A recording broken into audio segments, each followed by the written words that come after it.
it looked like Tom Brady has not missed a step at all whatsoever. No. And I think it's important too, because Tom came back, and we know his very busy offseason, everything that he did, but he came back and we know the weapons he's going to be throwing to. Yeah. Mike Evans, Chris Godwin, Russell Gage, hopefully Rob Gronkowski is back if he decides to keep playing. It's only going to be Tampa, or he's going to stay retired. But going into this Bucs minicamp, Godwin's still injured. Russell Gage is, I don't want to call injured, but he's hurt and not practicing right now. And Gronk is still retired. So of the 4 top options for the Bucs at receiver and tight end, only Mike Evans was there that he was throwing to. So that means he had to build chemistry with Jalen Darden. Scotty Miller was injured, but, got to work with some of the running backs as well, with Leonard Fournette there and Rachaad White. But Brady was working with players that I'm sure he's had reps with in the past, but clearly not compared to all the other players that we mentioned, or what he's trying to get with Russell Gage. But nonetheless, Brady, very few incompletions. Even when there were incompletions, some of them were drops. It was business as usual when it came to TB12. It really was, Matt. And I think the good news for the Buccaneers is they've got, I think, 67 wide receivers on this roster. I think that's the number at last count. Folks, they have a slew of wide receivers battling for essentially 3 positions, right? As you mentioned, Matt, Mike Evans, Chris Godwin, Russell Gage are the top 3.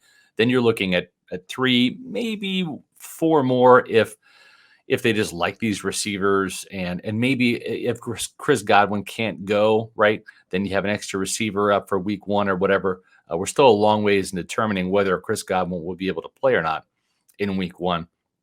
But what I will say is this was a great opportunity for a lot of these young players just to get more reps, just to use the preseason, the OTAs, the minicamp, to get as many reps as possible. And some of these guys, we did see at the end, Jareth Stearns, the undrafted rookie free agent, he was out with an injury. Scotty Miller was out with an injury.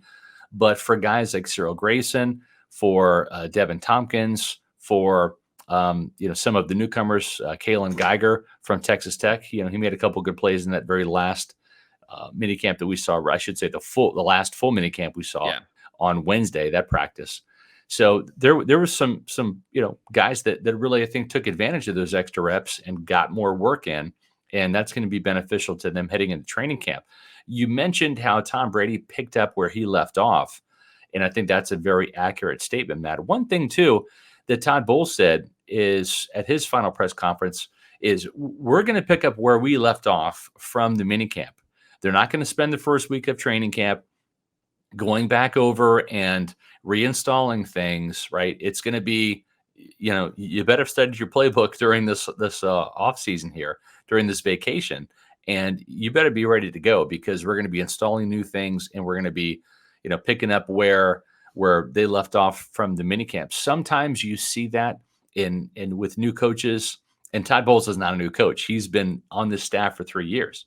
But Matt, you've seen it here in Tampa and elsewhere, where a new coach comes in, installing new schemes, new systems, new playbooks, and they'll have to spend that first week or 10 days in training camp kind of going over all the basics and all of the installs again, just so they can retain it. But since this is a veteran group, Todd Bowles is full steam ahead.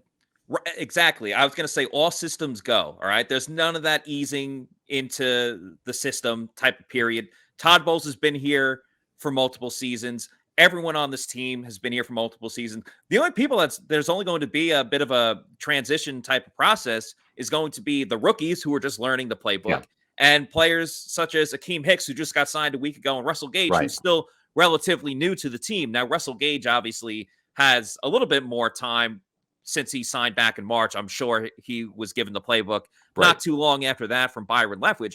But yeah, there's going to be nothing should be slowed down for the Tampa Bay Buccaneers unless Todd Bowles comes up with a new exotic blitz, which I wouldn't put it past them.